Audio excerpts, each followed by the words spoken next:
What's up, everybody? It's the Sports Chasers Podcast. Coming to you live and direct with your host and your moderator, Kevin L. Warren, along with his fellow co-hosts, Dorian the D.A. Albreton, James the Angry One Warren, Mike Mills, Daryl D-Dubb Warren, and Dan K, the Hockey Dude. This is a real sports podcast for real fans. This is a sports podcast with no hot takes, no narratives, just real, unadulterated sports talk. Please be advised that there may be some colorful and explicit language. The Sports Chasers are the defenders of the fans. Now, here's your host and moderator, Kevin L. Warren!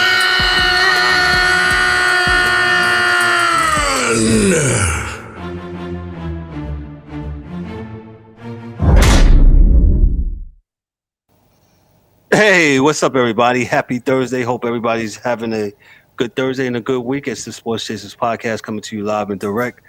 And hey, we're coming to you live here today to talk about some sports as we do here.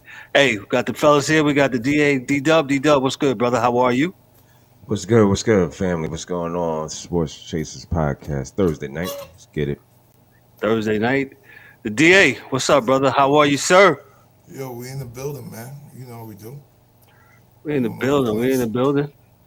We minus a couple of guys tonight. Yeah, we're paying for this building. You're right. Yeah, I pay for this building. So welcome those that are with us, those that are joining us tonight for the first time tonight, man. Hey, we got a lot to get into.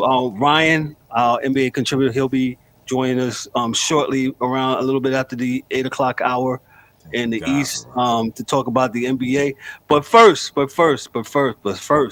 hey, if you was watching college football, the college football championship on Monday, and you got past the second quarter, God bless you.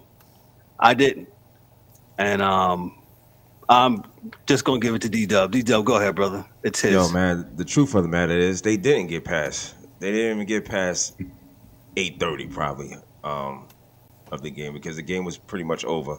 After Dugan scored the touchdown, running touchdown, that was it for TCU ever seeing the end zone except for going to the halftime back into the tunnel. That's the only time they seen the end zone. After that, it was pretty much a wrap. It was a wrap. Kev, this was the biggest blowout in college football, I believe, in the history of the championship games. And 65-7. And yeah, they're number one. Monday night was awful. It was awful. But I told you guys. I told you. TC who? TC who? Yeah. Until they meet up with somebody that is, better and stronger and faster. I mean, and you can see it, man. It was ridiculous. It was like I explained to DA, the kid in the sandbox. The big kid is in the sandbox. Little kid is in there. Big kid comes in and kicks the little kid out the sandbox. Why? Because he doesn't belong. Doesn't belong. They totally. That's bullying.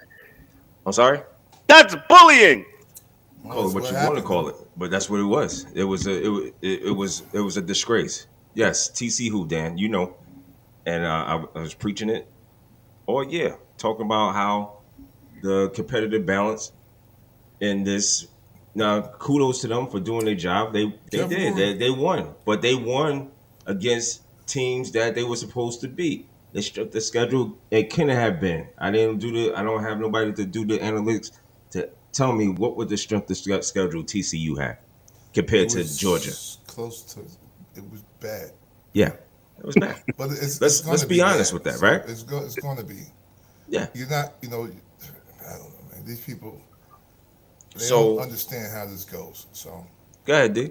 Go ahead, DA. Jump in there, brother. Go ahead. So if you're in a strong conference, right, you're going to play your conference first, right? So say, stronger conference that plays offense and defense, and I'm not saying that to be funny, but I'm just saying really plays offense and defense.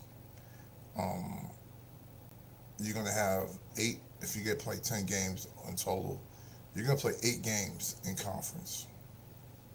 1 home, 1 away, 1 home, 1 away, like that, right? So if your conference is good, then your RPI is going to be better, right? If your conference is bad, even if you have a game or two where you punch up and you're playing a better opponent and you have a good game, but you don't win, it really doesn't matter as much because it's still iron sharpens iron. And Correct. though it may be weird, Alabama losing to Georgia or Tennessee losing to Georgia may be a harder game than them playing TCU because of the speed of the game, the hitting, and a bunch of other things that happen. So it's a situation where, and Darryl and I said this now, for financial reasons, this will never happen, and for ego reasons, which is even weirder, this will never happen. But we made the bots an analogy, right? So everybody thinks that they're a heavyweight, right? And I'm a heavyweight, get this money, I'm gonna do this thing. Yeah, I'm right? 185 pounds. I'm 187. Yeah, maybe you a cruiserweight.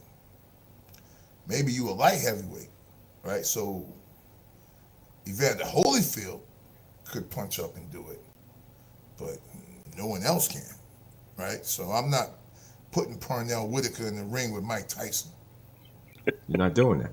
You're not doing it. Right. We're not doing that, man. And even to say, I'll be real honest with you, and love is love, man. When Roy was at the top of his game, when he first, not when he gained weight and he almost was a heavyweight, but when he was a light heavyweight at 187 pounds, I wouldn't have put him in there with Evander Holyfield. Because he would have hit Evander 7 times and Evander would have hit him once and dropped him. Or that's, you gotta, the problem is that the light heavyweights and cruiserweights don't know they're light heavyweights and cruiserweights. Yeah, they won't know until they meet. They think that they're heavy, but we don't have, as fans, do we have the time to watch every light heavyweight and cruiserweight get knocked out before they know who they are? Yes. Somebody has to step in the ring and say, whoa, you can't fight him. You fight him. And this is essentially That's what we it. had. So, we this can't. college football. College football is not going to change because, TCU got a lot of money. They've sold a bunch of shirts, even if they lost. The winning shirts that they had, they'll sell to Honduras or some other country somewhere, and kids will be wearing TCU national champion shirts in South America somewhere. They're gonna it's all about the money, man, and that's what's gonna happen. But they weren't supposed to be there. But Period. The reality is, everybody says this, but this is the BS too that we deal with. This comes from TV. This isn't like real people BS, but the BS. We don't want to see Alabama, Georgia again. Which is nonsense. Yes, you do. If it's yes, a you good do. Game. If it's a good game, yes, you do. You want to see that rather than be doing something at 15 minutes in. Because at 15 minutes in, I told y'all, I said, I'm gone. Yeah. I can already see these dudes are bigger, stronger, faster. Like this is, and they weren't necessarily bigger. They just were better because Texas kids, they had some big offensive linemen, some big kids that may be pros once they get into better shape and do what they do. But the reality were those cats was getting whooped. And when you got D tackles catching dudes on sweeps, which happened, first quarter, number 99 to 98, quarter cat, on a sweep, he's the D tackle. Jordan did that same thing last year to Michigan. And when your D linemen are faster than their running backs, there is a motherfucking problem, yo. Because the D linemen are 300 pounds. And that's a car crash waiting to happen. So let me jump in here real quick. So set it up. Okay. With this said, with college football and them going to this championship format and them adding more, is this better for the game of college football? Is college football being greedy? They're being greedy, and what's going to happen is, right, so it's not a clear delineation. Again, It's not a clear path as how these teams are even chosen to be in the championship. That's correct.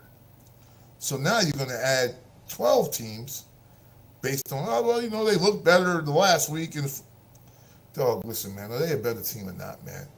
Because the point remains that but my first point is that if you do it based upon the best teams in the country, you'll have 4 SEC teams, 1 or 2 Big Ten teams, maybe 2 ACC teams, and then you have a bunch of Big 12 teams that are going to get smashed, and Pac-10 teams that are going to get smashed out. Not because they can't play, it's because they don't play against great competition. So, with that said, let me give us a plug real quick. We already named the episode. If y'all don't know, we named the episode due to little funny moments or whatever, or a significant moment. And this episode was named on Tuesday morning. D-Dubb. What's the name of the episode? Objects in the Mirror. Objects in the Mirror are closer than they appear. Yeah. Why did you say that real quick? Well, meaning, and really it's the opposite, is meaning that TCU is farther away than what they thought. Exactly, than what they thought. And they had no business. They won games, correct. They did win games, and kudos to them for doing the right. They won their games. They did what they were supposed to do. However, the level of competition, it did not match up, and it was clear in the first couple minutes of this game, the first quarter of the game. It was everybody started checking out of the game. ESPN, the ratings was putrid. You know what? The funny thing is, it's got to be. I'm sorry, D. Go ahead.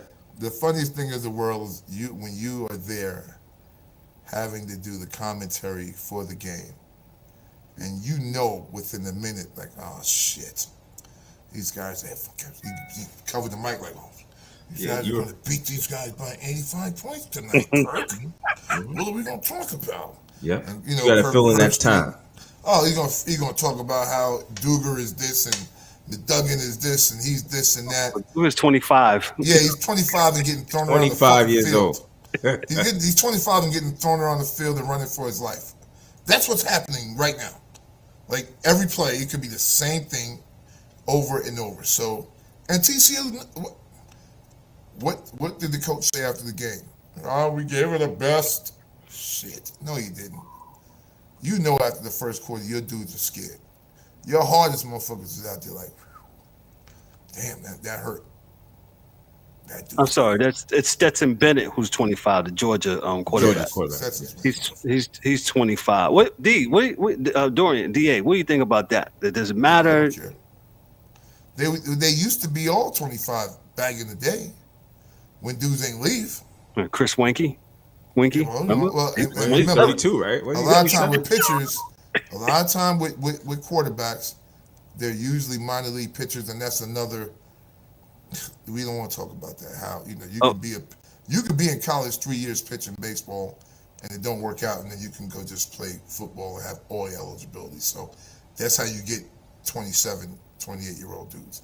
It's fine. It's what's allowed within the rules. Not to say I like it. It's allowed in the rules, yeah. It's allowed within the rules. But listen, Stetson Bennett, he knows based on his size. But he's not the only one. There are linemen. There are people all over college football trying to do the most they can to have that 1 year, that Joe Burrow year, where you do it and you can go to the pros. And that's all Stetson Bennett was trying to do. He was trying to get some money for his family and maybe pay back some of the spending that he's done over the years to get to where he's at. He's been cut. He was never the starter. He wasn't the starter beginning of last season. I think he didn't play well. Stetson went in and did good and been playing ever since. But I've seen him get replaced 2 or 3 times in Georgia as a quarterback. And he left to go to a junior college just to play and then come back to Georgia. So, he had a calculated risk of, right, I am going to do whatever I can to get the opportunity to be a professional football player at some point in time. But there's a lot of dudes in the NCAA that are 25, 26 years old, man. That, gray shirts, red shirts, transfer when they used to make you sit out a year. You got guys in playing now that were still in college when they made you sit out a year when you transferred. So you're going to have a bunch of dudes like that. You got to sit out. You transfer, you got to sit out a year. Gotcha. There is no solution. I'm trying to come on one. I have some stuff written down.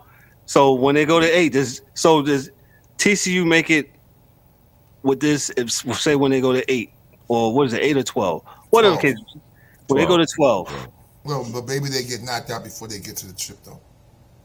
Okay. That's the only saving thing. What you get, the saving grace is going to what Daryl always says, is that you may have a TCU Wake Forest game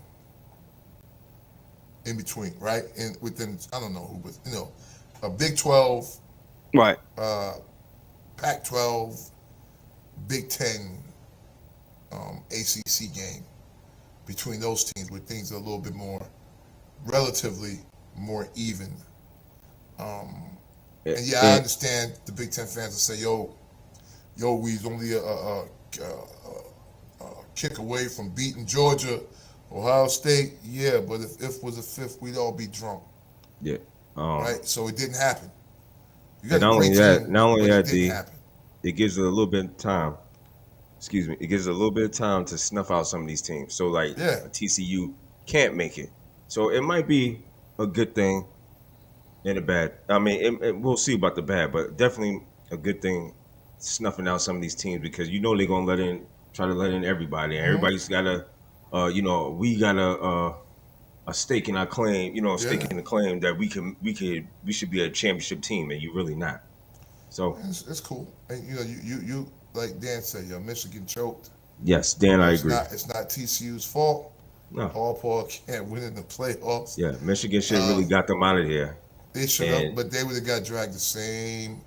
Well, that's fine. Well, maybe not. Not as bad as that. We'll see. We'll see. But I think the real championship game was Ohio State and probably Chicago and Georgia. So, it was a good game. Yeah, that was a good game. And like I said, and there was some adversity for Georgia. Correct. They was down, and they came back and won the game. Only adversity Georgia met on Monday was how to get from the team hotel. Yeah. That was sure those wings was hot on the sideline. That's about it. That's the only adversity they face, and it's a shame. It's college football. I don't know. Tell you fans, they don't care. They put their crap on the air, and they knew it was crap before the game started. Any football people were saying, "Wow, this is not going to be good." Yeah, everybody. I mean, people checked out, man. People checked out. I literally after 8:30, I was like, "This can't be good." Yeah. Michigan episode of Friends was on for these people. They was watching Friends.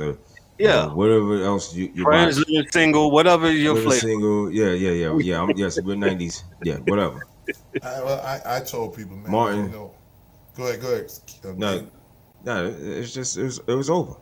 It's over. I told people, man, when my son was being recruited, you would go on the field and you could look at, because they always bring you to a game where it's big school recruiting versus directional something state.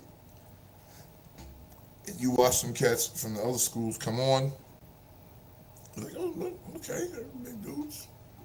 And then the dudes from the school that's recruiting your son come on, you're like, oh, okay.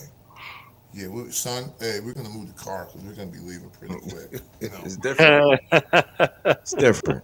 Tell the coach, look, I'll talk to him, but I'm not driving back from here after the game knowing y'all done beat these cats by 85 points. So we're not doing that. I don't know how true this is. They said an NCAA official went into the locker room.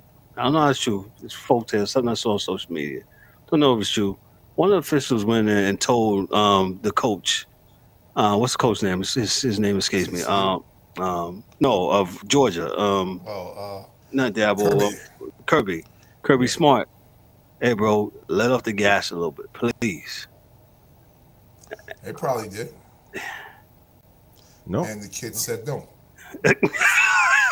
No. You hear, right? This is what you said, right? This is what you wanted, right? Let up on the gas. Stop. And they might have been letting up on the gas and scoring still. Mm-hmm. That's the thing that's sad because that should have been a mercy rule. Stop. No. Stop. No. You want that player no sport?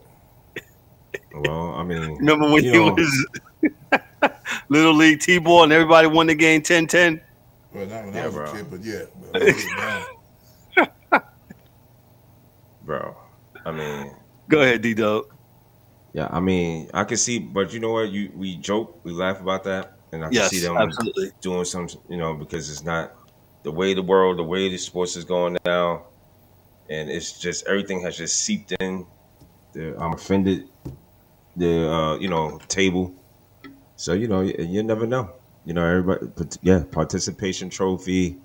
All this stuff has been going on, and it's just getting worse and worse. So you never know. You never know. They definitely have to figure out something. While we're on the college football, let me read something real quick.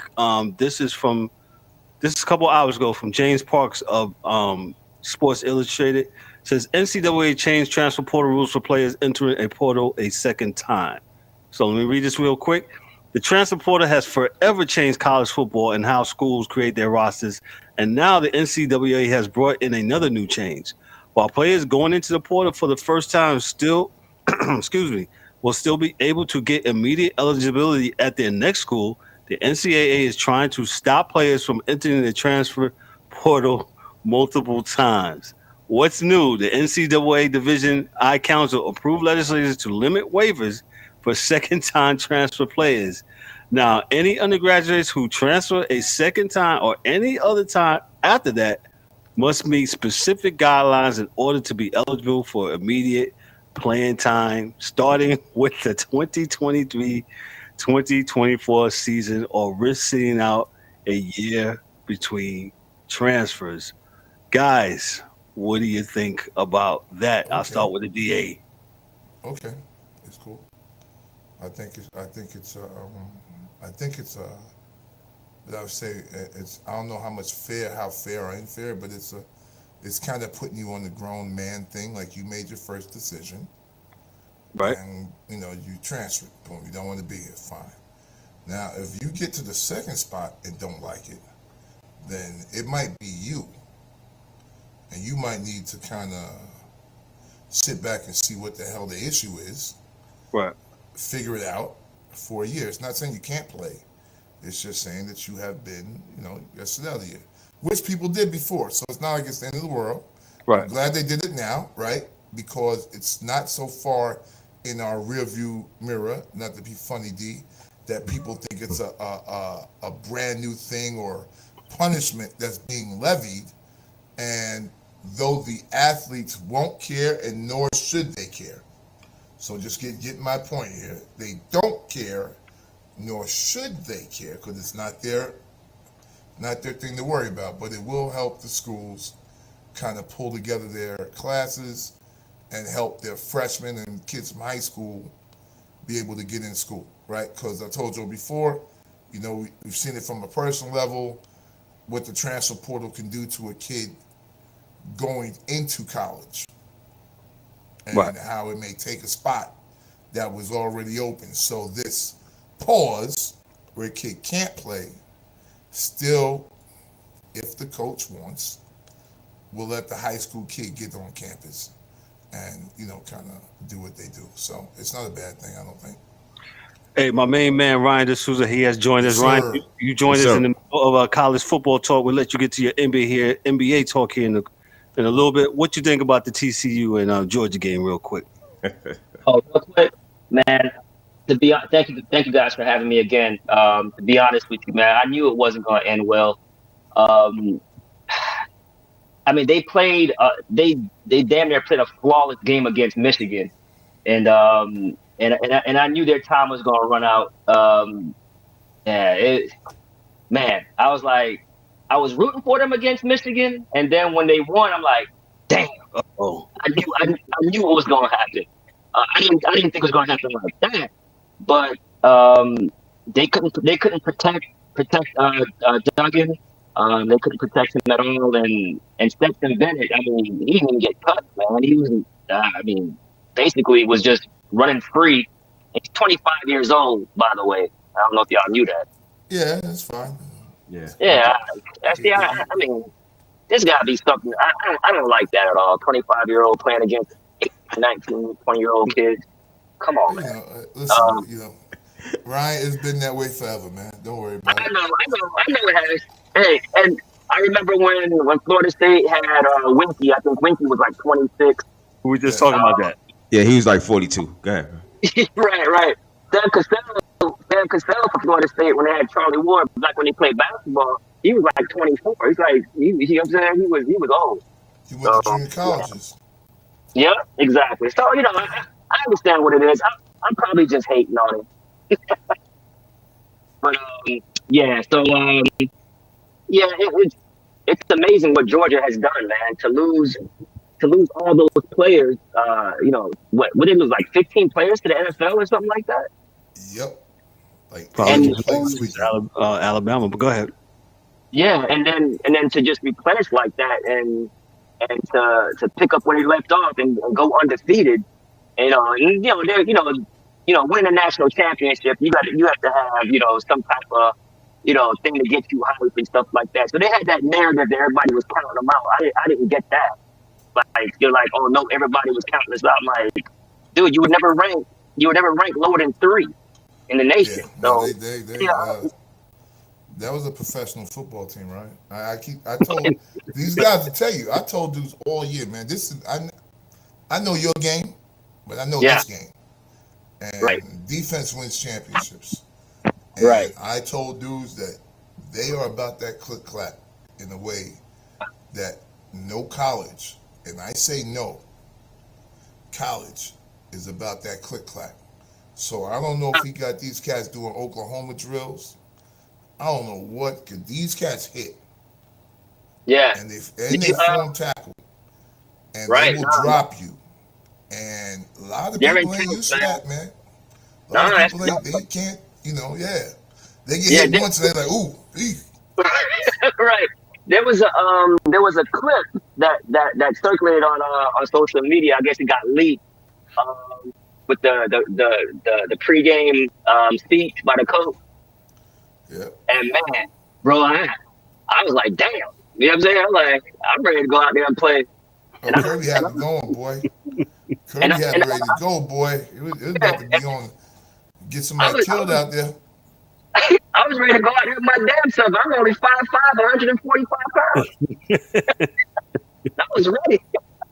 But yeah, man. But it was, and shout out to TCU. They deserve to be there. They really did. They deserve it. They had a good season. They won a lot of close game at the end, which is a sign of a good team. Winning close games. And what they did to Michigan. Well, Michigan, it was back and forth. Horrible. They were horrible. I mean, the quarterback gave them 14 points. So without the 14 points, Michigan wins. But yeah, they lost. And I give no excuses. And you get nothing for losing here. So you lost. Right. And not only that, in that first half, I think the first 2 or 3 drives, Michigan was in the red zone. They fumbled one time. They had one where they called back a touchdown. So yeah, they missed a lot of golden opportunities. So, Over for them. Yeah. But like I said, shout out to TCU. They deserve to be there. I'm happy they got there, but I knew it was coming. Man. Yeah, go ahead. I'm sorry, Ryan. Oh no. Did you see on the broadcast when Pollock, who's from Georgia, on the broadcast, he was saying, yeah, it looked like Georgia has taken over college football, and the look on Nick's face was hilarious. Hey, well, Nick got to get a class in there and do what he do. That's all. Yeah. Listen, and that's why I love it, because that's the type of gentleman these are, where they're going to throw it in your face. Absolutely. They're going to put it at you, and then they're going to say, what you going to do now, Nick? So it's up to Nick to actually get a class, not to talk about it, not to say nothing. He was mad. It's up to him to recruit a class, coach a class, and win a chip. Yeah. That's your gig. Let me ask you this. I'll ask the panel this. Do you think that the committee got it right by letting these 4 teams be in the college playoff? With the system we have today, yes. Yeah, they got it. They got it right. I know TCU had lost their conference championship game prior. You know what? Matter of fact, they didn't get it right. So they should have been there. I don't think they were the 4th best team in the country at all. Who? I think there were 4 better teams in the country easily. Right, but here's the thing. But they won their games. They still only had the 1 loss. Other teams had 2 losses. They still had the 1 loss, and you can't really punish a team for losing 1 game at the end of the season. You know what I'm saying? So now you're saying the games at the end means more than the games at the beginning. Well, that's kind of how college football rocks, right? Because if you lose early, it's like, okay, well, that was yesteryear. If you lose late, they sometimes penalize you. It's been in the past. Go ahead. Right. No, I get that, and I always thought that was wrong because you have to look at the body of work. Now, TCU's body of work, I forgot one team that was who I just missed out. Was it who was the 5th? Who was the 5th? Alabama. Alabama. They had 2 losses. They lost 2 games, and I think the game that TCU played when they lost.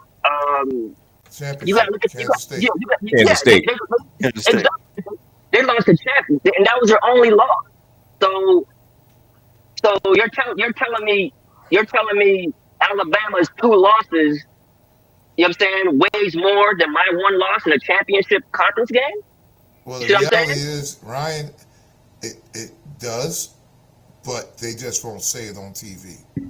Because, 2 losses in the SEC mean more than 1 loss in the Big Ten, but that's not the way they do it. That's not the rules. So I understand you.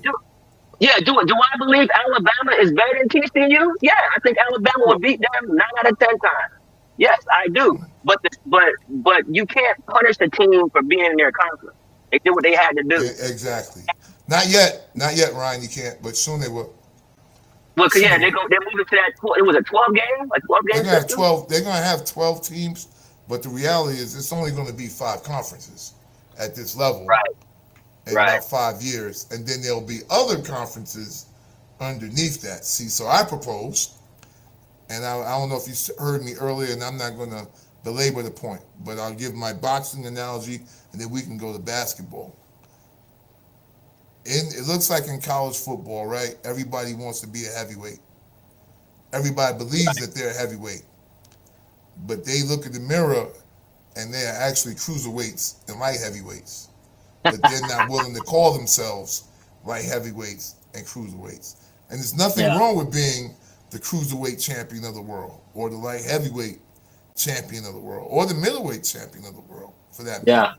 But the reality is that there has to be a way to get these teams to be aligned with teams that are on their level. 100%. And I'm not just talking about from the financial backing and that's the hard part. So a lot of schools get a lot of stuff, big endowments, big money. And I'm not going to dish you here, Kev, not to go at you, but Purdue gets a lot of money up there in Indiana, right? They got absolutely mollywopped by Florida State. They did. I think it was 62-7, right? Both schools get the same amount of money from their endowments and their people and da-da-da-da. So they both think that they're heavyweights. But evidently, 60-something points later, you are both not heavyweights. One of y'all got dropped the hell down. Yeah. And it wasn't just a bad day. 62 points is not a bad day. Nah, I mean, the championship game was not a bad day. Nah. Championship game was, yo, dog, you're a light heavyweight, and we're a heavyweight. That's all. That's just the issue. And my thing is, because what happens is, I think fans will walk away from games that are bad. And I think if you want to keep your sport viable, competition is the key. And we'll get into that a little bit now. Right. I mean, because I don't know how much time. I got a lot of rain where I'm at, so I may drop. So we'll get to that now about the NBA. But the thing that keeps a league viable and on top is competitive games, man. Right. Because people don't want to turn on a whack game. People don't want to go to a whack game. You know, everybody want to see everybody going as hard as they can every game. Right. Right. Now, getting back to what you just said about everybody being a heavyweight and having a bad day. So, do you think Michigan just had a bad day to you? They're a cruiserweight team. So you think you don't consider Michigan a heavyweight as well? Oh, they can be. They can fight well in the heavyweight fight, but they haven't shown they can win against a heavyweight yet, right? So last year Georgia dragged them up and down the field. This year they got beat by a light heavyweight, and they're cruiserweights. Cruiserweights are I think cruiserweights middleweight. Right? Yeah. Well, if you're gonna call it, damn. D called welterweight, but oh god damn, like flyweight, strawweight, but you know they they took that L, right? So you know when you look at it, you're like, okay, damn, maybe just maybe, you know something's wrong here, right? Because you took an L from a lightweight, right? So Purnell Wood could just beat you. And you're a cruiserweight or a light heavy, like that's a problem. Now it could have been just a bad night, right? Because the score was pretty close. You quarterback the ball twice, but the reality is we can give you a pass for that. I think, right? I think we give Michigan a pass, but at some point in time during the season, Michigan has to play out of conference and beat somebody, and they have to do something in the playoffs to be real. Now, with Harbaugh leaving. Who knows what happens? But we need to see those two items from any team that plays. Out of conference, you play a big game. Right. That will always give, though I think Ohio State sometimes be taking advantage. They always play like a Pac-10 school, like they'll play Oregon game 1 or something funny like that. Right. Like, you got to get that game in. Yeah. To showcase that you're real. Right.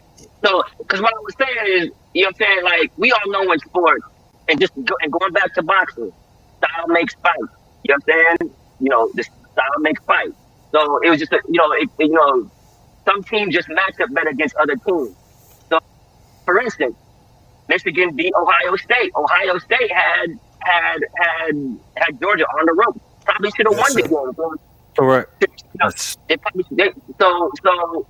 So then, you know, with that whole defensive mindset that TCU had with that 3-5 type thing, and it was just a bad matchup because they really Georgia plays a physical game, so it was just a bad matchup for them, man. So I'll leave it on this note that everybody said that Michigan was a physical team too, and they couldn't do nothing with the 3-3-5.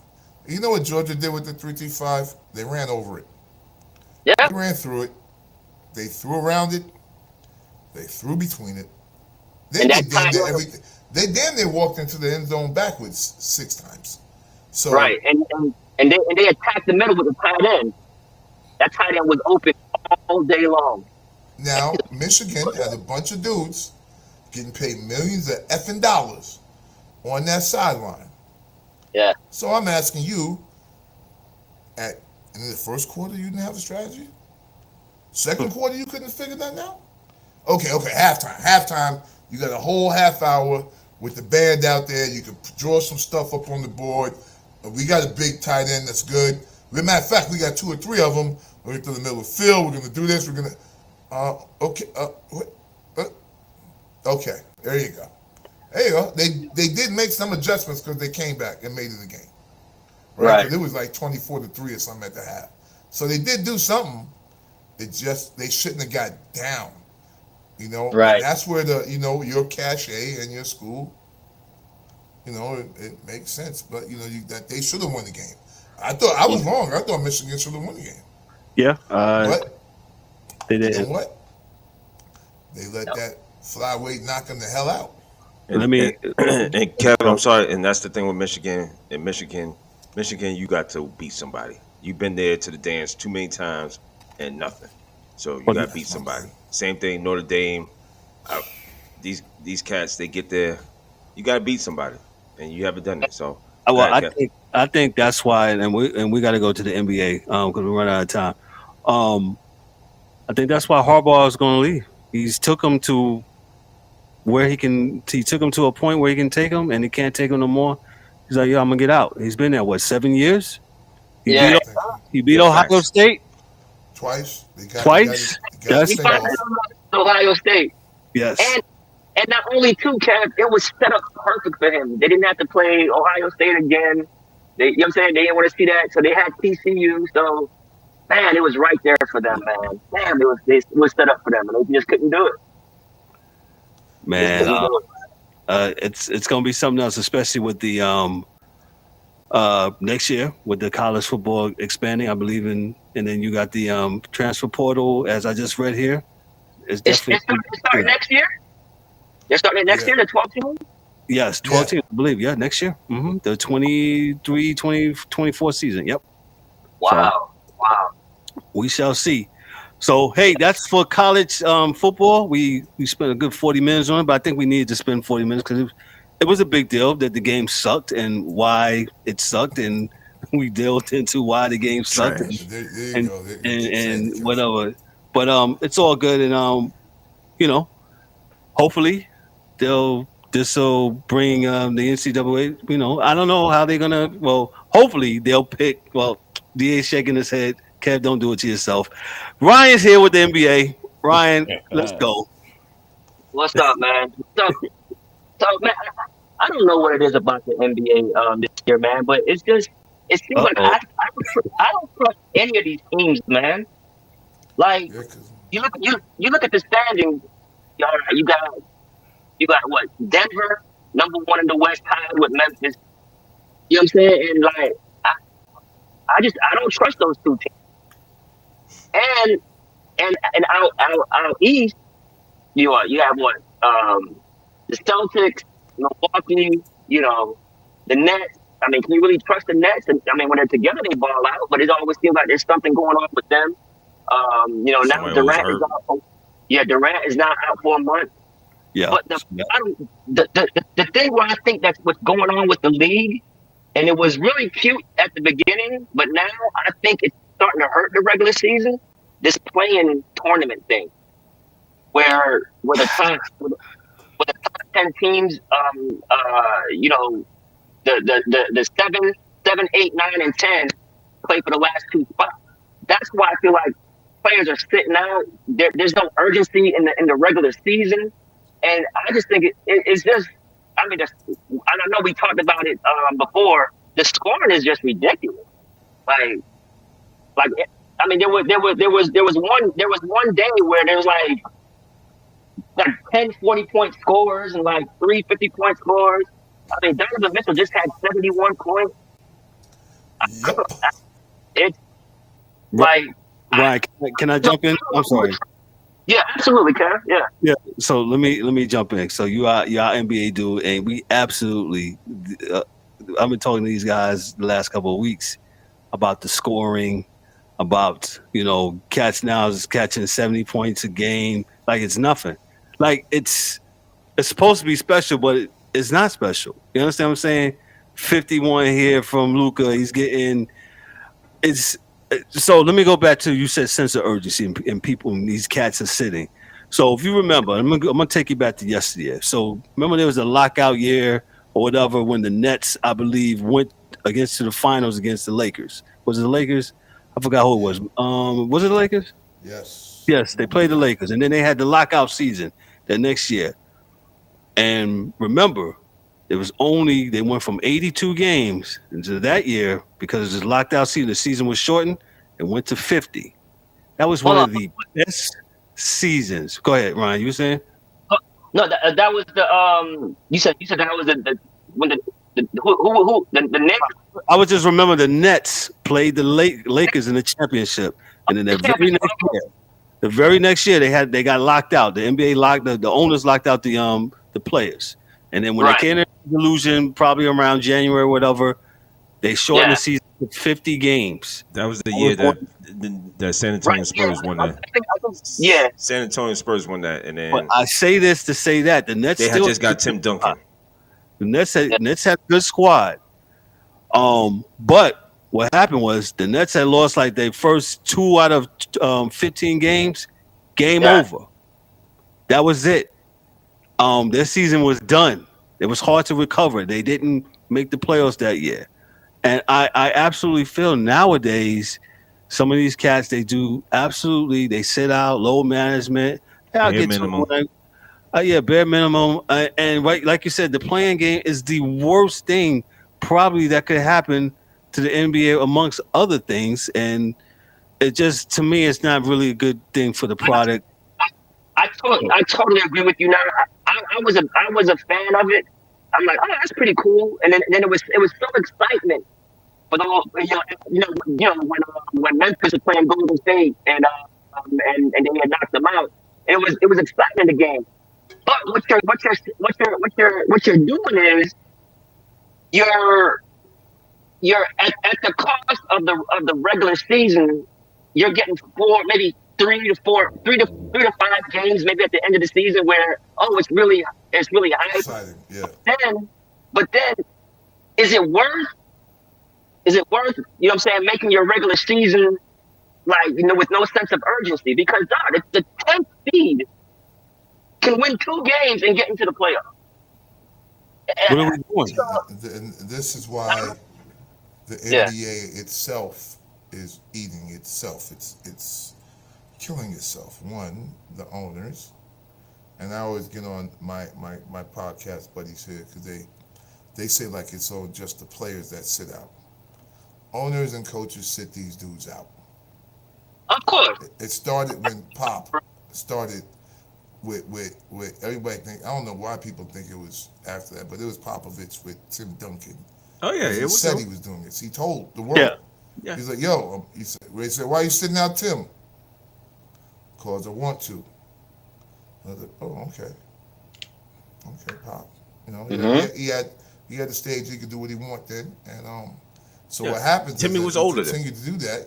Correct. You take away the value of the regular season games, which goes to Kevin's point, where if it's only 50 games and you got some scarcity, to get to where you need to go, everybody's playing a little bit harder because there ain't 82 games to get there. There's only 50 games to get there.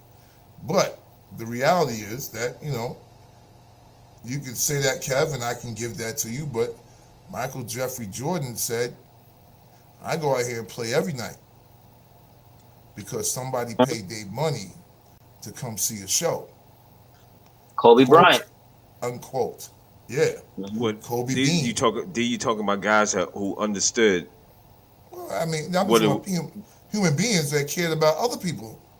That's it. Like, not guys who thought they were outside of the world, like to think that they're in a different class than the folks that they are watching them.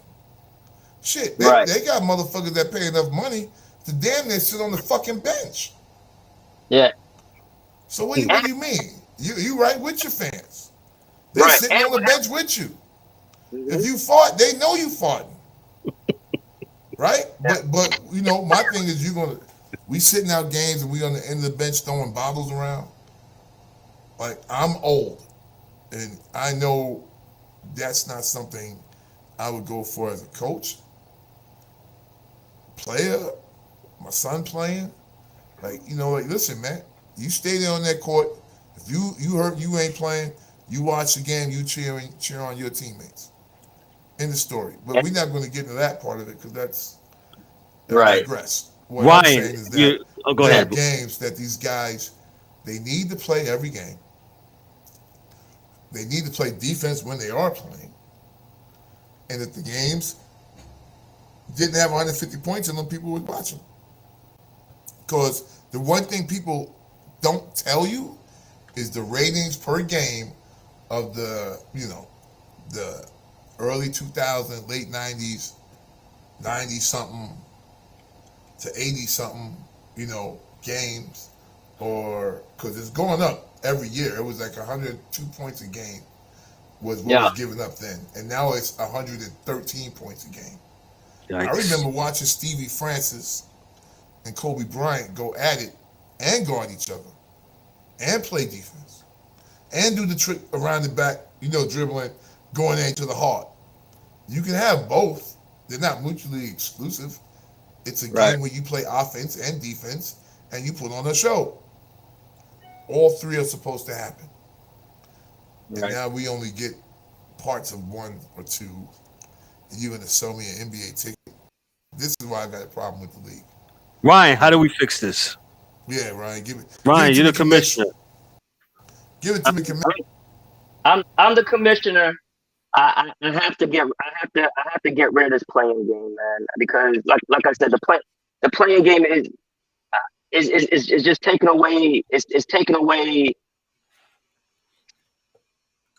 It's taking away like the love for the game in a sense. Not saying the playing game itself, but like you just mentioned, you had players who just literally love the game and want to play every game.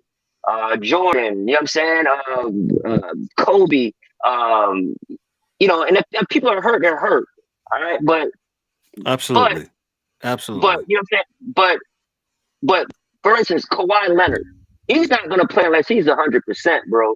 And then it's a copycat league, like you said with Pop. Pop started it, and then if he's holding players out and having success, other teams are gonna copy it, and then now you have a snowball effect, a domino effect, where now everybody's doing it.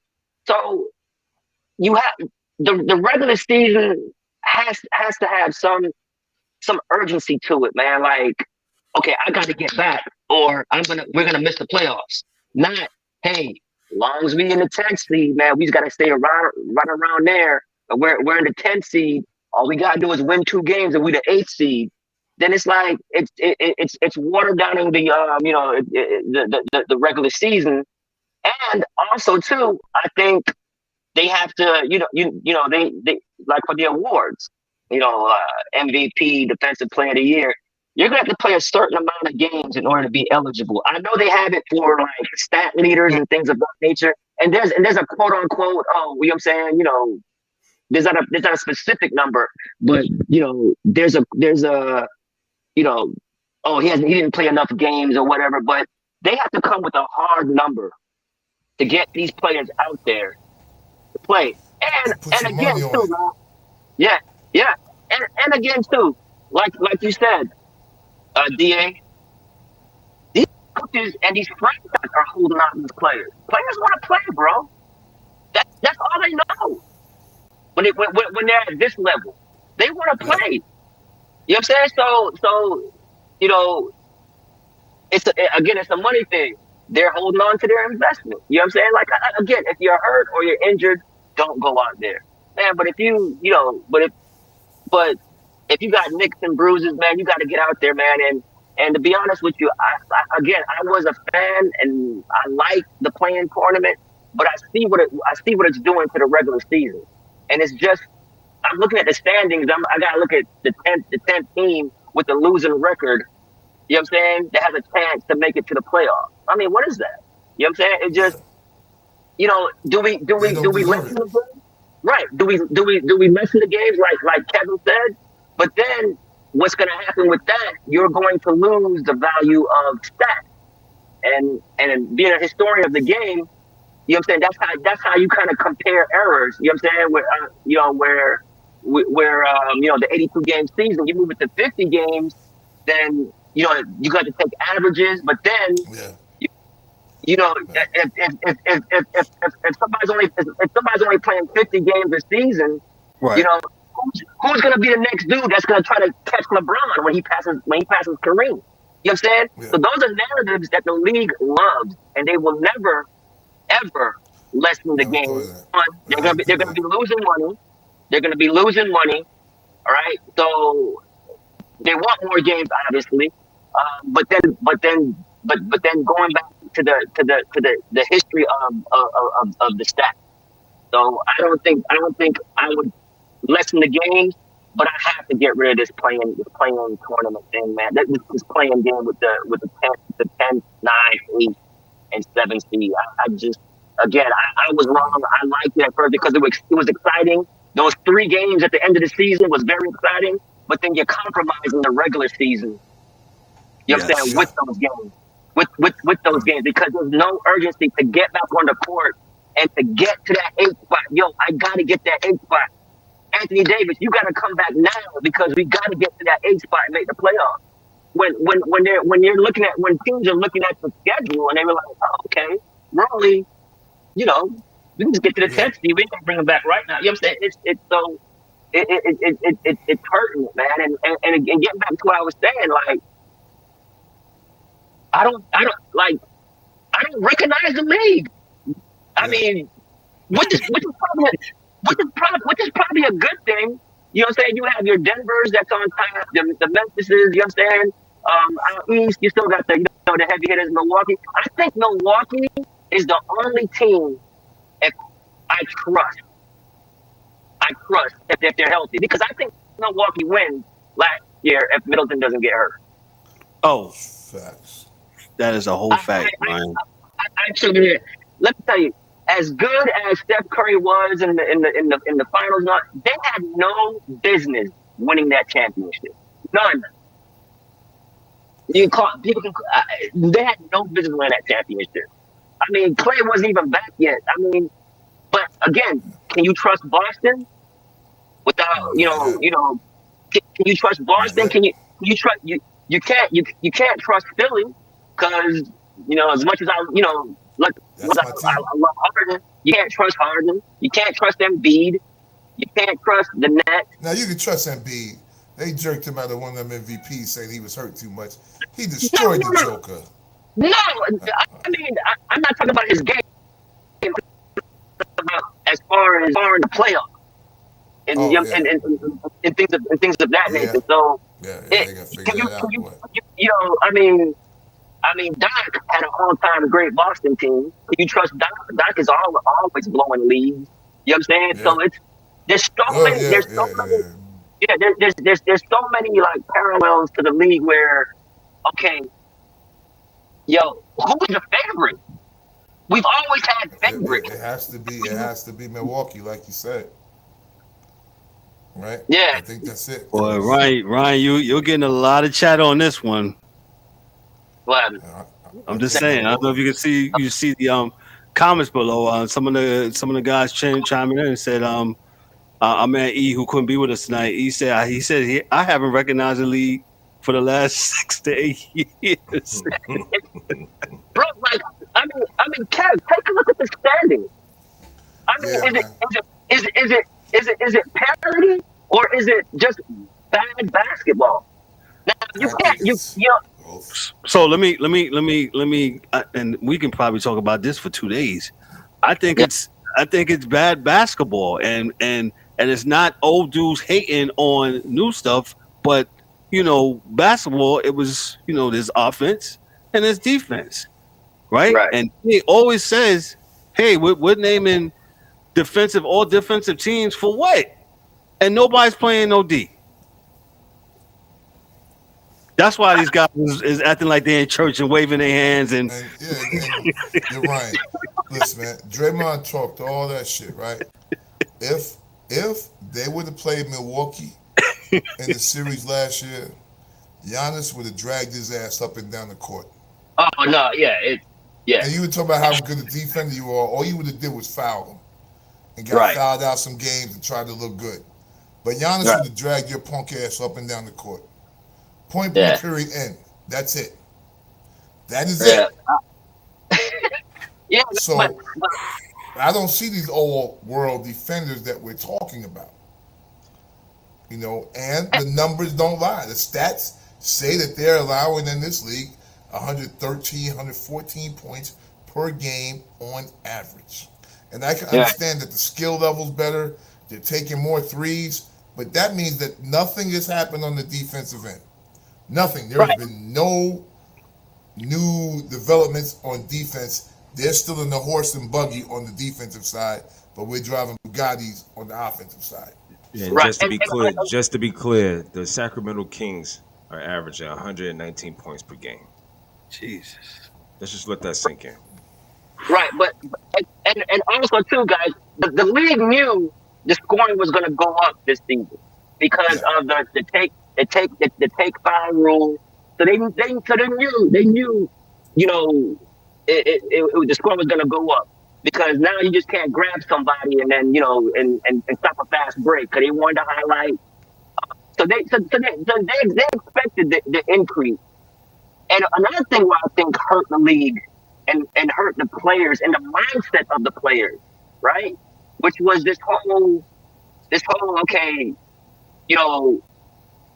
two-way players and all this stuff. Like where did that come from, Ryan? I have never heard of those terms until the last few years. Two-way players. I thought, listen, I didn't play basketball like that, but playing in the park and stuff like that, you play offense and you play defense. And what do they usually say to you at LA Fitness? Hey, check your man. Right. Well, now they got zone in the NBA, so there's not. So you don't have to even play man. Right. So and so too, you know what I'm saying? Getting back to the two-way player thing. You know what I'm saying? It's as if like the teams they only concentrate on the offensive end, and then it's hard to play team defense, man. It's hard. The team defense concept is out the roof. It's like, you know what I'm saying? Like you can hide a player and things of that nature. So now with the zone, you can hide players. Players are just sitting in the corner. You know what I'm saying? Where you don't even have to guard and defend. You know what I'm saying? So it's I don't know, man. The two-way thing it's a narrative thing. The two-way player, to answer your question, Ken, the two-way player thing is a narrative thing. One, but it's like an MVP narrative. Oh, well, he plays defense and offense, so therefore, he should get the be higher, be looked upon higher, which is true. You know what I'm saying? You have to take in account, a player who's special on both ends of the ball. But you ain't gotta be Superman, Ryan. Just try to stay in front of your man. I'm not expecting you to be Superman. And and you know what? Also too, and I gotta give him credit. Like Steph Curry can't play defense, but he tries. He tries. I think that's what a coach wants is effort. That's what Pat Riley used to say, and he still says it to this day. Effort. Yeah. Give me effort. Yeah. So, man, we just need a whole show about this because we got to go on to hockey and I didn't even do football yet. Yeah. One minute, Ryan. Just sum it up, and then we'll have you back, man. No problem, my brother. Yeah, but to answer your question though, man, the narratives drive especially the NBA. The narratives drive the league in the NBA. Narratives. And to answer your question again, man, we got to get to fix the league. We got to get rid of this playing game. I liked it, but it's just taking a toll on the regular season that's already watered down already, like you said, and it's even making it even more watered down. That's the truth. Yeah. Ryan, you gonna hang around and talk, or you gotta go? No, I'm hanging around. I'm hanging around. Yeah. Hey man, he's Ryan DeSouza. He's our NBA contributor. As you can see, he brought the heat, talking about this NBA. And Ryan loves the NBA. For him, and that just shows. Let me just be serious here for a second. That just shows on this show what we're trying to do. Hey man, we're just trying to have some real, authentic sports talk. And if there's something wrong with the sport or whatever, let's talk about it. Let's not Because it's absolutely D-Dubb. What you say was the Sacramento was scoring? 119 points per game. 119 points a game. Yeah. But again, guys, remember the league knew the app was gonna go. Right. They knew it. And you have the freedom of movement. You can't even hard check somebody going across the lane. You can't. You know what I'm saying? They're gonna call that.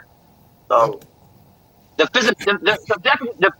physicality is definitely out of the game.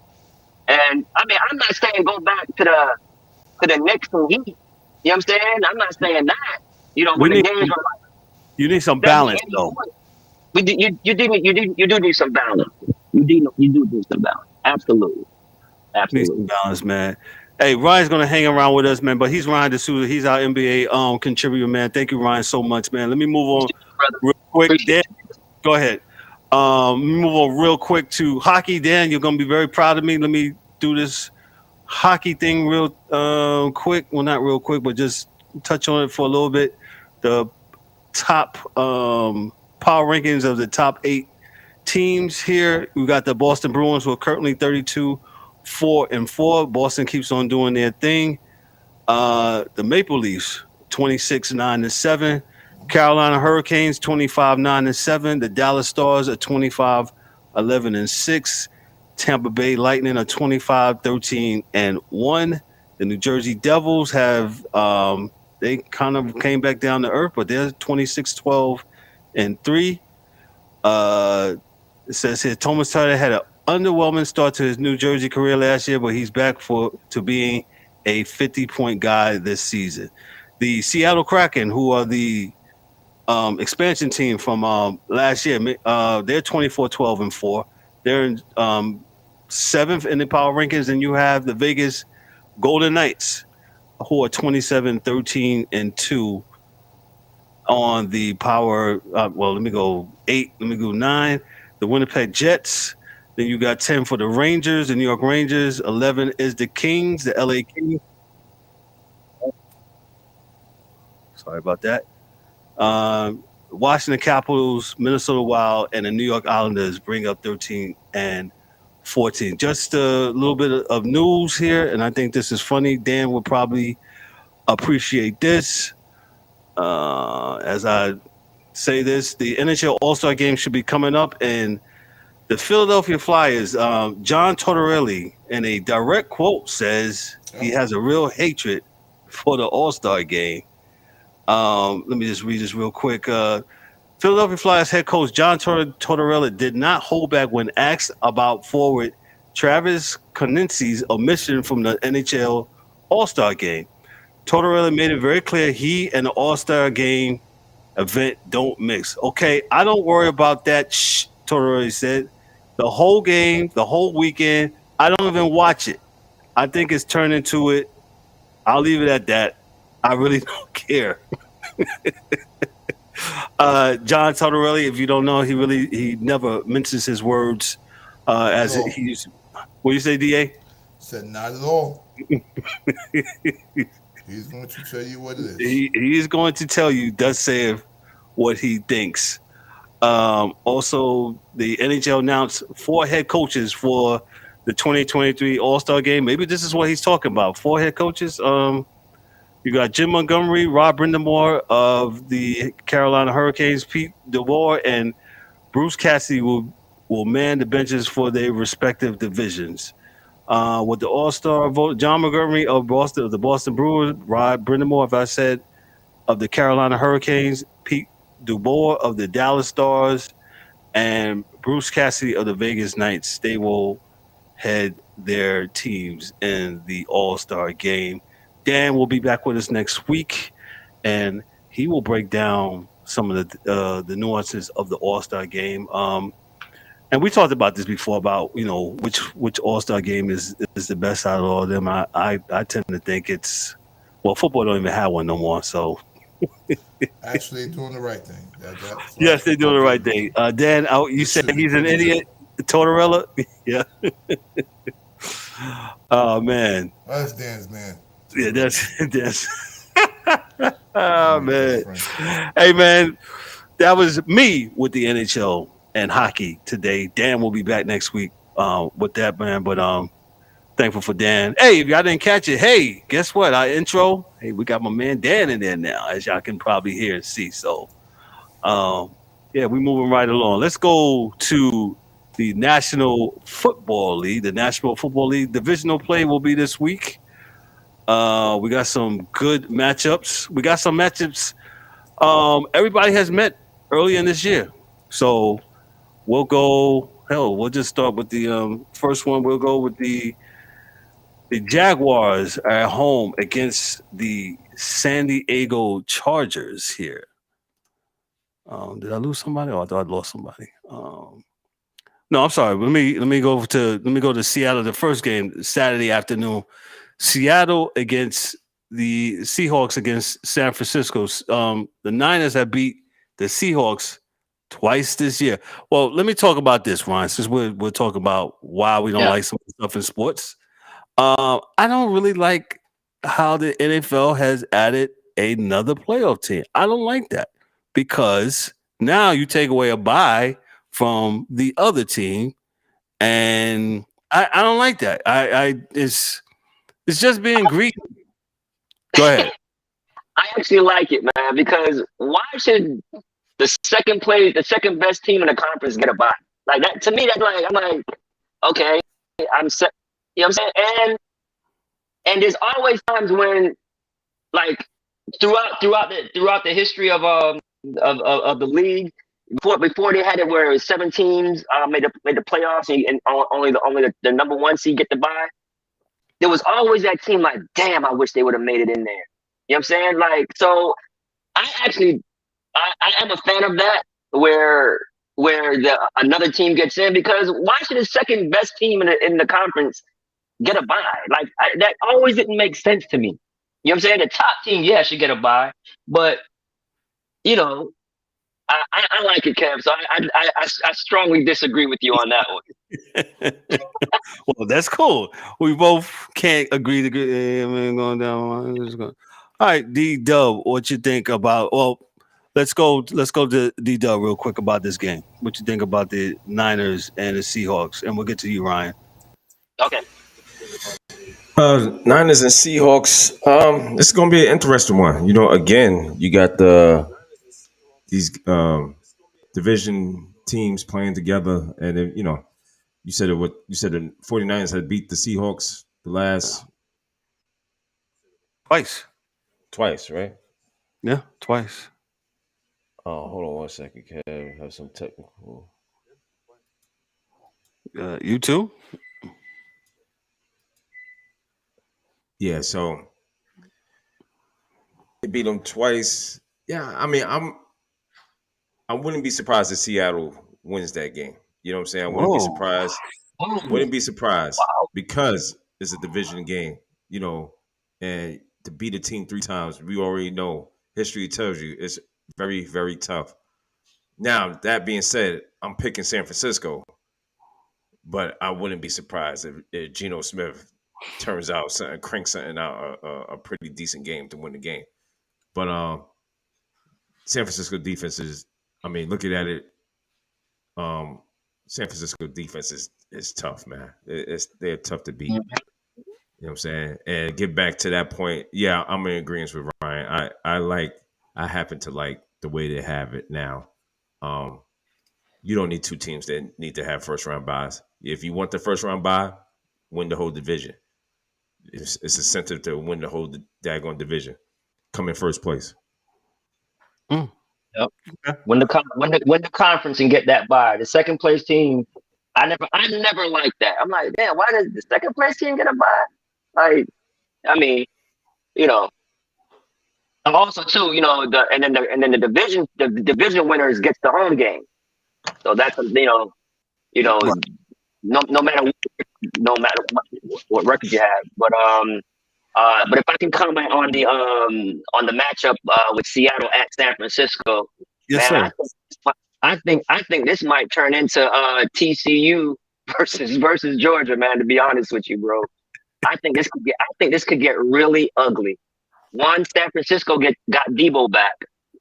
And the thing with San Francisco, their offense is just so system.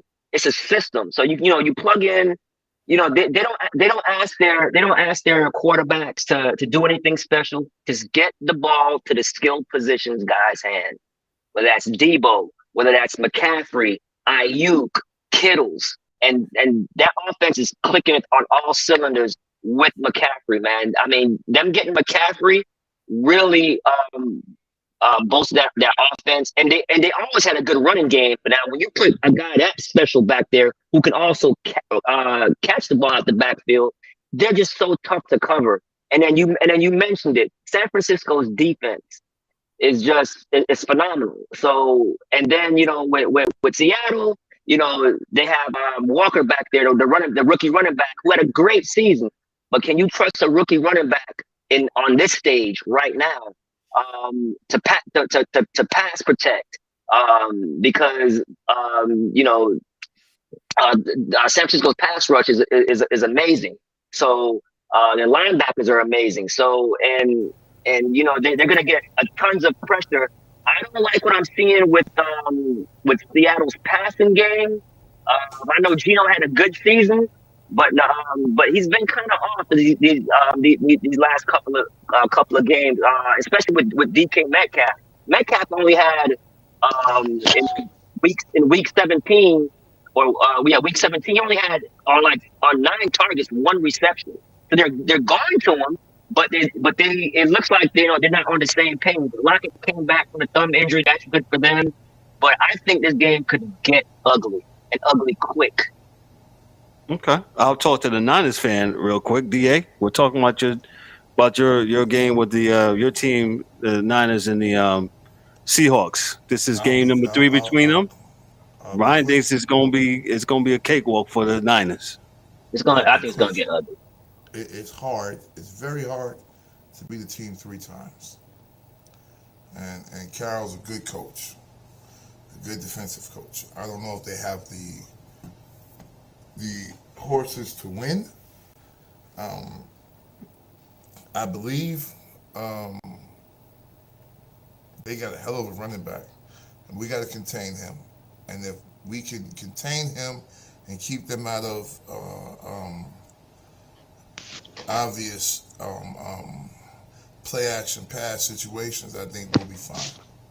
But we have to make sure that guy doesn't get off, because if he gets off, it's going to be a problem. We're not, that is not going to be good if that kid gets off. But the kid from Texas, Michigan State, sorry, Walker the third, right back, from Michigan State. He's a monster, and so if we can stop him, I think we're good. I think Metcalf is just not getting the separation anymore. Mm-hmm. At least not this part of the season. He may be hurt. They're not telling anyone, because he is fast. He's a 4.3 dude. So if maybe he's just not But the other thing is they have to stop us, which I don't think they can do. So it should be pretty interesting. Purdy just has to stay point guard, not try to do too much, and I think we'll be fine. I don't care if it's an ugly game and we win. I think we'll take that, because we have to get McCaffrey and Debo actually to play a game together, which they really haven't done yet. So if we can get them to play a game together, I think we'll be fine. D-Dubb, your thoughts on the Niners and Seahawks? I already gave it, Kev. Okay, I'm sorry. Yes, you did. My bad. Let's move on. I think let me give my thoughts real quick. The Seahawks, like DA said, it's hard to beat a team 3 times. I think I even said this already during the year. But I think San Francisco's too strong enough. They got all their weapons back. And Ryan, to just allude to what you said to earlier about getting the ball to the skilled player, I think the Niners you're like the best, man. Yeah, they're the best at that, and I think their blueprint to that is do not throw the ball more than 25 times. There's no need to throw the ball more than 25 times. That's a good point, Kev, because what that does, it cuts down turnovers. The Correct. the more you pass the ball, the more possibilities of Throwing the big, ball to the other team. Yes. sack fumble, exactly. So and we all know San Francisco can run the ball. They always can run the ball. Yes. And then you have Debo, the de facto running back himself, who's a wide receiver, who's who's special with the run after the catch, or or pass after the catch. So I don't see any way how Seattle can win this game. Like I just don't. I can't. Even if DK goes off, or I think San Francisco they're gonna control the time, the time of possession, which they're good at, and they're deadly in the red zone. And I think that's gonna be the key. I think they're gonna have no problems moving the ball on that Seattle defense. The last time they faced each other was on December 15th. Niners won 21-13. I believe that was a Thursday night game. They won, man. So let me move on here to the next game. Let me move on to the Daryl's adoptive team, the LA Chargers. They face the Jacksonville Jaguars. They fly way across the country to Duval County, as they call it up in Jacksonville, Florida. Last time these teams met was early in the year, September 24th. The Jaguars won single-handedly 38-10, and that's when we was giving D-Dubb the business about the Chargers, but the Chargers made the playoffs. D-Dubb, what's your thoughts on this game? Yo, fam, I think I'm still gonna rock with the Chargers, man. Chargers. Y'all was trying to take a real hardy dump on them, and look at them now.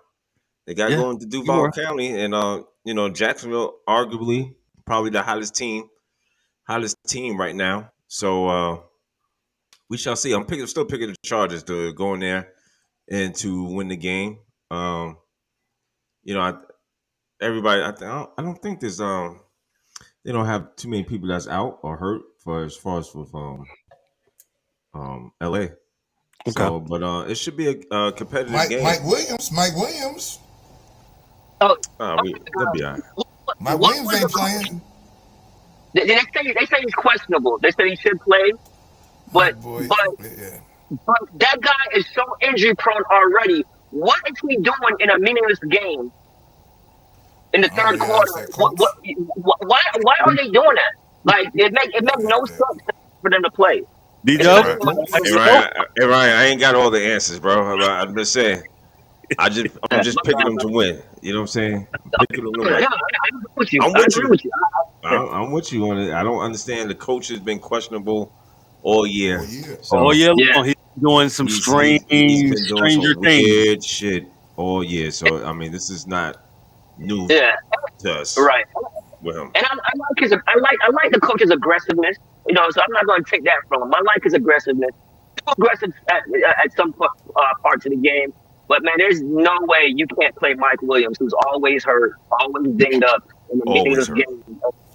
Always hurt. Know that $1 billion defense they got there in San Diego, they better play. They better play.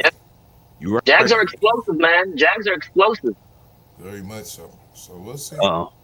Eric, he was trying to get on, but he's having some technical difficulties. Eric said, I like the Chargers. The angry one says, I like the Chargers, but the Jags may turn to the Bengals of last year. No one gave Cincy a shot last year. I'm not going that far. I mean, I like it, but I'm not going that far. I don't think. I mean, the Jags is playing very, very well. I mean, we could say that about the Lions. The Lions was playing well, but they just didn't get a chance to get into the dance. Right. But I think next year will be another step. This is a good step for the Jaguars, so I'm not mad at them. And let's not act like the Jags was lucky to squeak by that depleted. No, they beat them. They beat them. But they beat them on a strip fumble with 3 minutes left. So hey man, I was listening, Ryan. But Daryl will never tell you. They cursed me out because I was with my man from the Titans. B. I've been with Duke since Tennessee. You know what I'm saying? Like, dude's an astrophysicist. Like, I like him. He's only been with the team 17 days. He needed a job, but they lost the game. He did a great job, and they were did a hell of a job, but they lost the game. And they were up with 3 minutes left. That depleted team. They lost the game. So they lost the game, correct? Correct. So, now, you know me, I'm a Titans fan. I thought it was. I was going with the Titans. I lost. Yeah, I lost. I picked them too. Yeah, it looked good though. It looked good. I thought they had it. I thought they did too, man. But you know, special teams. They lost on special teams.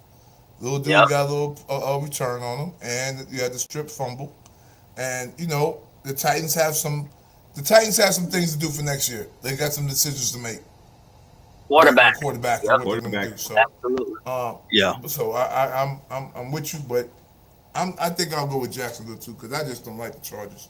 Because you know, like, I'm not gonna act like they knew either. They about as new as Jacksonsville. Like when the hell they been in the playoffs last time? When they ain't in there every year. They ain't there every year. They ain't never in their playoffs. Never. D don't start. They ain't in the playoffs as much as the goddamn Jacksonville is. Never. Yo, we gotta press along. We gotta move along, man, before this goes wrong here. Oh man, Ryan, I'm gonna set this up for you. The Miami Dolphins. Yeah. We down here in the South Florida area. They go up to Orchard Park to face the Buffalo Bills. Last time they faced each other was on December 17th. The Bills won the game 32-29. The game was played in adverse weather, but hey, they scored a bunch of points.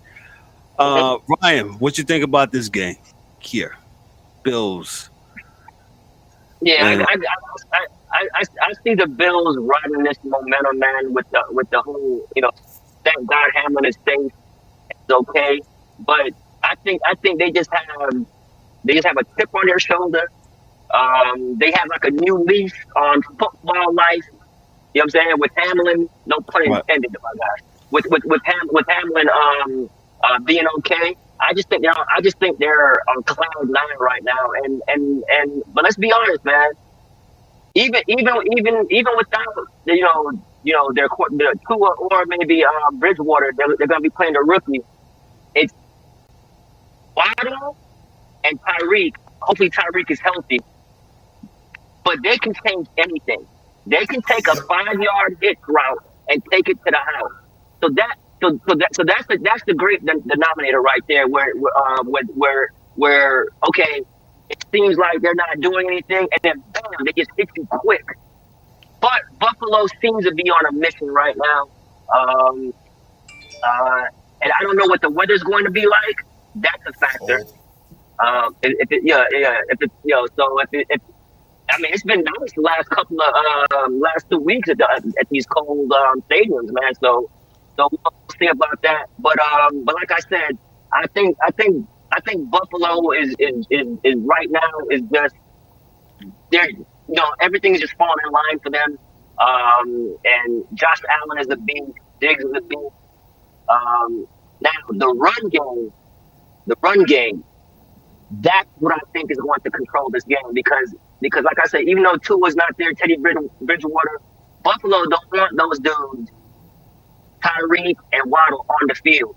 They're going to control the clock with the run game, with Josh Allen at the run game, with Singletary,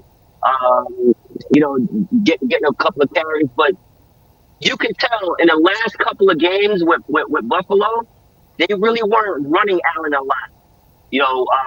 Quarterback sneaks and rolling them out because they were saving it for the playoffs.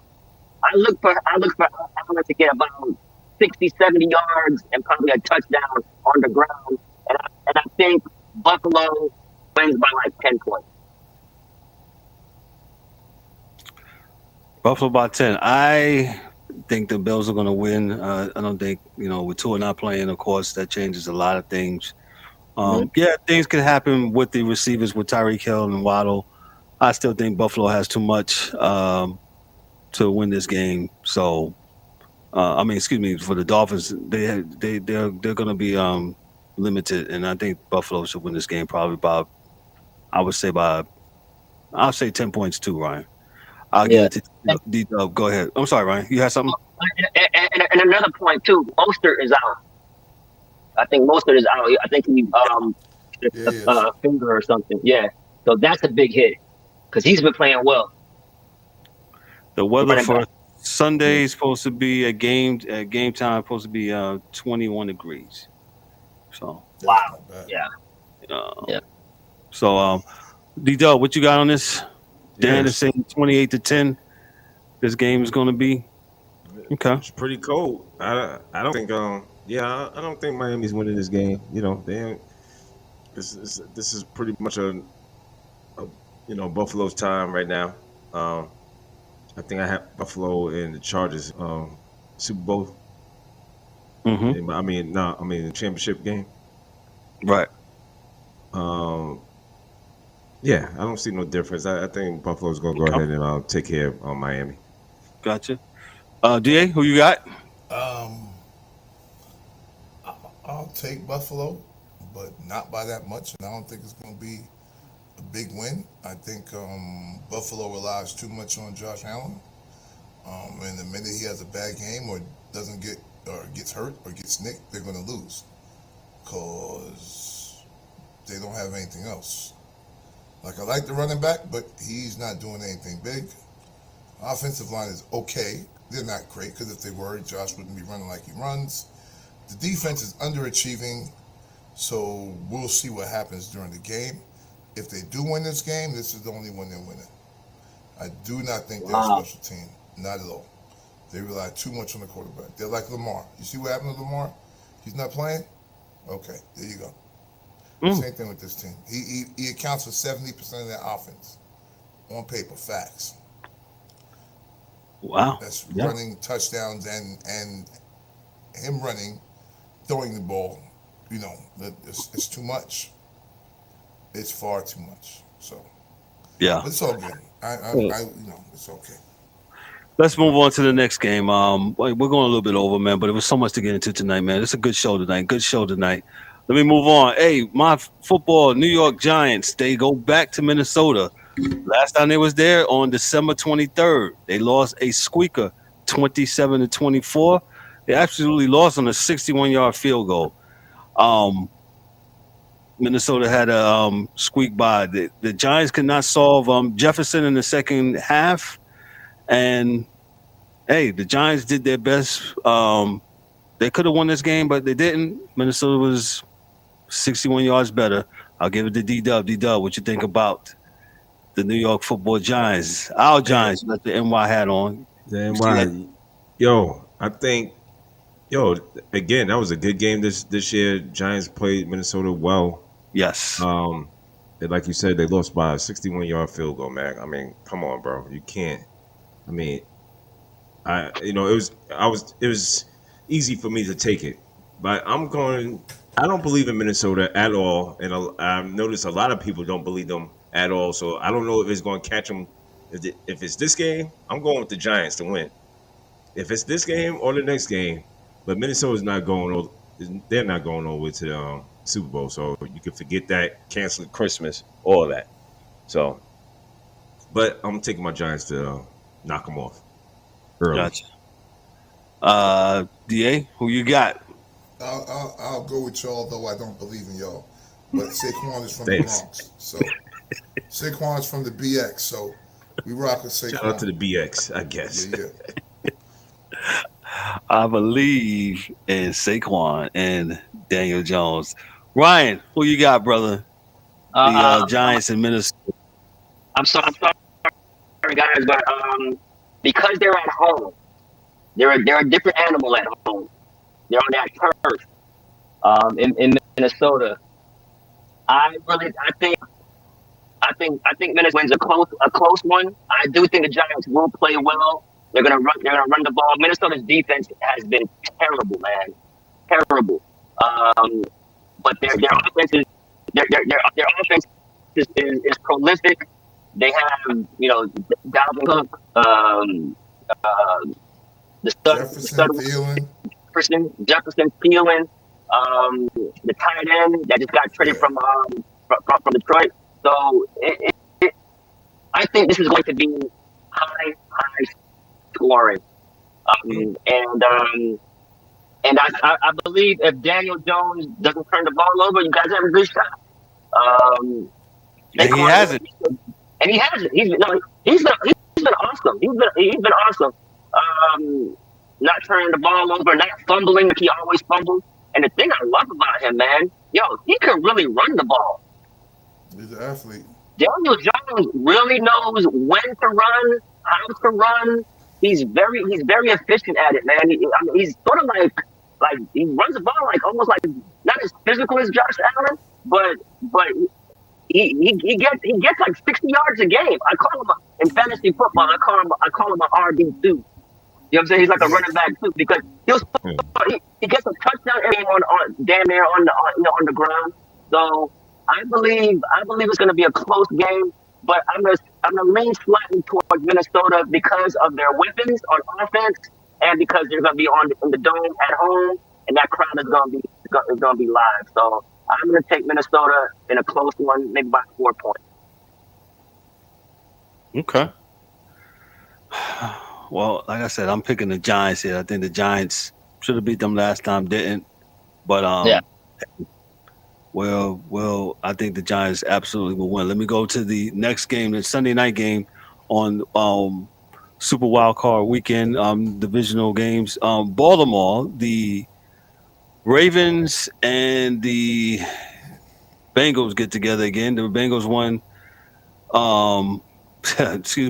last week 27-16 this past weekend. Lamar Jackson's still not playing. I don't know what it is at game time. He's out. We'll see. Okay. We'll see. No, we'll see by game He's time. out. Okay. No, he made a statement that said his knee is not It says unstable. It said knee's unstable. He's out. He's out. He's out. ACL is something else though. Yeah. So I don't suspect him to play. He ain't got no check. I mean, he ain't got no contract. Contract. He's not playing. He's making a statement. I'm not That's playing. That's I'm what not it going is. to say that. I'm just going to go with what the man said. Yeah, he's not playing, and that means he's not playing. And I think I'm not going to play. I don't have a contract, and that's it. That's what I'm on the outside looking at. And with that being said, Kev, I'm taking Cincinnati. No Lamar. No moving on to the next round. Gotcha. Okay. DA, who you got? Yeah, Cincinnati, no Lamar. No Lamar. But that defense is playing really, really well. So there's going to be a fight, man. There's going to be a fight. And if this is going to be a fight. Right, if they don't get right, it ain't going to be right. Because if they do get up by any stretch of the imagination, just understand that they're going to run the ball the rest of the game. Mm-hmm. Of course. Cincinnati will not get the ball back. So don't fall into the trap. Gotcha. Ryan, did I get you there? All right, so I got Cincinnati in this one. Cincinnati's at home. No Lamar, but Baltimore is still scary. One, like you said, the defense, and we all know who gets sacked the most in the NFL, and that's Burrow. But the thing with Burrow, he's unfazed, man. Like he's so cool, man. Like I mean, he'll get sacked, and it's like nothing happened, and he just finds a way to pull it out. So I think Cincinnati will win, but I think it's going to be closer than a lot of people think because this is when you're talking about division rivalry games, this is it. You know what I'm saying? Baltimore and Cincinnati, these games are always dragged out, close, physical, but Cincinnati has too many weapons, man. I mean, Jamar Chase, Mixon, Higgins, Boyd. I mean, they just got their tight end back last week. So So it's gonna be close probably into the fourth quarter, but then Cincinnati, because they also had like I said, big play striking ability with their offense. And they throw a lot of deep stuff like that. So I see Cincinnati taking control in the fourth quarter and probably winning by like 13 points. Gotcha. Okay. We're going to move on to our last game during the wild card weekend, and this game is actually taking place on Monday night. The Dallas Cowboys face the Tampa Bay Buccaneers, and the Bucs beat the Cowboys early in the year, September 11th, 19-3, and that game was in Dallas. I'll start with myself. They got a stat out that said Tom Brady has not lost to the Dallas Cowboys playing. Right? Ever. 19-3. I think they played last year. They beat them. Dallas is, to me this year, Cowboy fans, y'all may not like me. They've been hit or miss this year. Dak didn't play all that well last week, but I think personally that game, whatever. But I'll say this, and we're not here for calling for people's jobs and nothing like that. Leave McCarthy alone. What, the running back killer? DA's thing dropped out. Go ahead, Ryan. What you got on this game, man?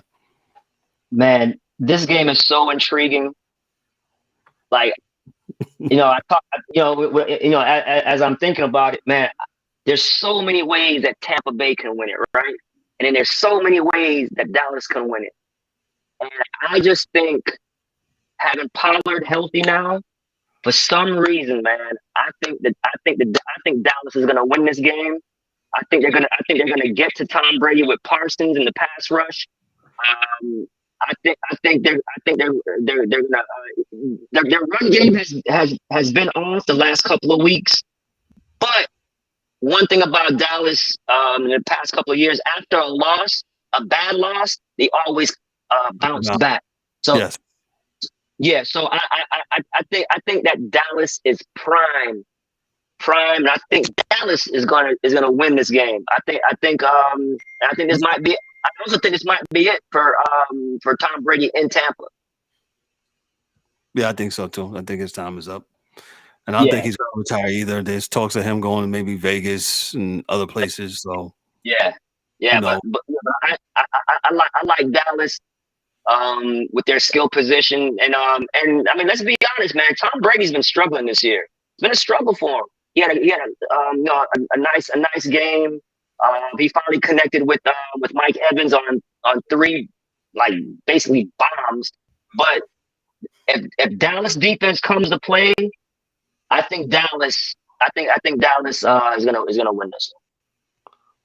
D-Dubb, you're laughing. I'm laughing because I just felt all week when I found out the matchups, I said Tampa Bay's gonna win this game, and I've just been slowly just saying Tampa Bay is gonna win this game. And as the stats come out, and Tom Brady got more wins than the Dallas Cowboys, I said Tampa Bay is gonna win this game. And I'm just saying, Tampa Bay is going to win this game Monday night. If they stay around and they keep them around, yep, Tom Brady's going to find a way to steal this game. And that's a good point. That's a good point. If they get out to an early lead, Dallas probably got it. But if Dallas don't close the put the nails in the coffin early and keep them down. But watch out, man. I'm rolling with Tampa Bay in this one. Gotcha. Yeah, I'm rolling with Tampa Bay too, man. It's going to be a good wild card weekend. Football is one of those things. Hey, the playoffs are here, and before you know it, the Super Bowl is here, and then no more football unless you're rocking with the XFL and what's the other one, the USFL, the other reincarnation of it, and Madden 23. and Madden 20 for all those for all your PS5 and Xbox folks. Yeah, we got that, man. But it should be a good playoff weekend, and I'm very looking forward to it, man. Let me do a couple of things before we get out of here. Like I said, we went over a little bit, but this was a really, really one of the best shows. I think every show we do is great, but this one was really good. We had a lot of feedback, or not feedback, a lot of good dialogue with the NBA talk. Ryan, thanks again, brother, for coming in. And, thanks for having me, man. Thanks for having me. And kind of like not opening our eyes, but pointing some things out. Some things could be corrected with the game, man. And hopefully the NBA listens to all their fans and be like, hey, we need to correct some things, man. 119 points a game, and I got what you're saying about the scoring going up, but we can change that too, man. And that's why, and I don't want to go on this tangent. That's why it's hard to compare errors. Getting into the talk, and I'm not going to mention those two great athletes' names, but I'm so sick of that talk of who's better. It's kind of hard to gauge that when one played in the era where there was hand checking and tackling almost, and one plays in the area where you could just go down the lane. Me and you could just go down the lane and score, and nothing is. You can't lay your hands on the players. So that's why I push back at some players about it's kind of hard with errors. So if you want to say set play is the greatest during this time, have at it. If you want to say set play is set back in the days, have at it. But I think we have to have an intellectual talk about how and why we have arrived to where we're at. And that's all I'm saying. So thank you, my brother. I appreciate you, man. No problem, brother. Couple other things, man. Like I said, we're doing some new things. We actually got some merchandise we're gonna be selling here in about a week. In a week, you're gonna be able to go onto hold on, I'm doing like 8 things at one time because that's what I'm doing. If I can find it, if you go to our website, you'll be able to purchase some merchandise. So you can even get this hat. Like I got D-Dubb, you got your mug available? I don't have mug available, but you be able to get this nice tumbler mug, not no junk, not no 99 cents joint. A real good quality mug with our logo on it. T-shirts, all that stuff with our insignia and our logo on it. Hey, support us. If you believe in what we're doing, man. Like D-Dubb got the polo. Yeah, we're gonna have polo shirt. What is that? The sweatshirt? No, the polo. That's the polo shirt. You'll be able, you wanna be on the golf course, look cool with our gear on there. Good quality stuff, no junk, nothing. You know how you wash something and might, shrivel up after you wash it that one time? Not with this stuff, man. Good quality stuff. Support us. If you believe in what we're doing, we ask you just, support us. We'll be able to also next week. It should be on there where we have something where, hey, you on the YouTube, you want to bless us with something? Hey, bless us so we can get this production even better than what it is, what we got now. We're doing what we can do. I think we're doing a good job, but it can be always room for improvement. So D-Dubb's going to hit up this weekend to get these. Dan, it's funny, but there's always room for improvement, man. But I'm very excited for what we're doing. Happy New Year again. I know we're in the 12th day of the New Year, man, but I'm excited. I'm super excited, and I love to talk sports. And hey, we talked about it for 2 hours and no commercials. And I know that's pretty hard sometimes, man. But hey, when you love talking about stuff and doing stuff, man, this is a good thing, man. But we do this thing called parting shots. I'll start with D-Dubb. D-Dubb, what you got, brother? Yo, man, nothing heavy. We say Happy New Year. Yeah, 12 days in, but it's all good. Ryan, thanks for having me. No problem. Thank you for having me, brother. Yeah, coming through and talking to the NBA and saying the things that me and you, I haven't even had a conversation about the NBA, but you came on and pretty much said the same thing I've been talking about, which was great. So it's just confirmation. So we know, we're talking. Everybody sees the same thing. So but that's another conversation down the line. But other than that, everybody have a great week and enjoy football this weekend, wild card weekend. Gotcha. Ryan, anything parting shots before we get out of here, my brother? Man, I just want to say thank you for having me again, guys, man. It's always a pleasure. I always have fun talking, NBA, just sports in general. And just thanks for having me, man. It's always a good time, man. I really appreciate it. The platform that you guys are doing a great job. Keep it up, man. Yeah, and just do what you keep doing. I love what you're doing. Always excited, when you give me the call, Kev, to come on. And yeah, man. Hopefully, I come back before like the trade deadline, and I can have a trade deadline show. Oh, absolutely, most definitely, dog. We'll do that, man. Yeah, absolutely, man. I think a lot of trades are gonna happen. Appreciate it, man. But I don't have anything heavy. Hey, just want everybody to just be safe, be careful, have a great week, great weekend watching football. Just be safe. Also remember to like, click, and subscribe to this channel. Please, please, please tell somebody about it. If you love sports, you want to get at us. We talk about all sports. We just don't do football, basketball. I don't know if you saw me and D-Dubb jumped on the other night right after the tank fight. And me and D-Dubb just talked about that for about 5 minutes. So if you like boxing, you like we get people on here. You like golf. I play golf, man, but I'm an aficionado, man. We got my man Duran Cooper. He comes on here and he talks about golf, man. We got Dan. Dan does hockey, man. Even though I did it tonight, Dan is a hockey dude, not Kevin. Yes, we are found on all major podcast platforms. So if you really like what we're doing, please just like, click, and subscribe to the channel, man. And again, we appreciate all those that are watching on YouTube, Facebook, Twitter, not Twitch tonight. I don't think Mike has his Twitch set up, but wherever you're watching, thank you, man. We appreciate you. And once again, y'all guys have a great week. So we're going to get out of here. So on behalf of myself, I'm Kevin L. Warren, your host and moderator, Daryl D-Dubb Warren, Ryan DeSouza, our NBA contributor, DA, who had to drop out because his internet, whatever. James, the angry one in the comments, Mike Mills in his absence. Also, Dan, our hockey dude. Every Thursday night and Monday morning. Don't forget, 4th and Short. We're here, 4th and Short on Monday. So get with us on Mondays, man. Y'all have a blessed week. Have a good weekend. Y'all be safe. Peace.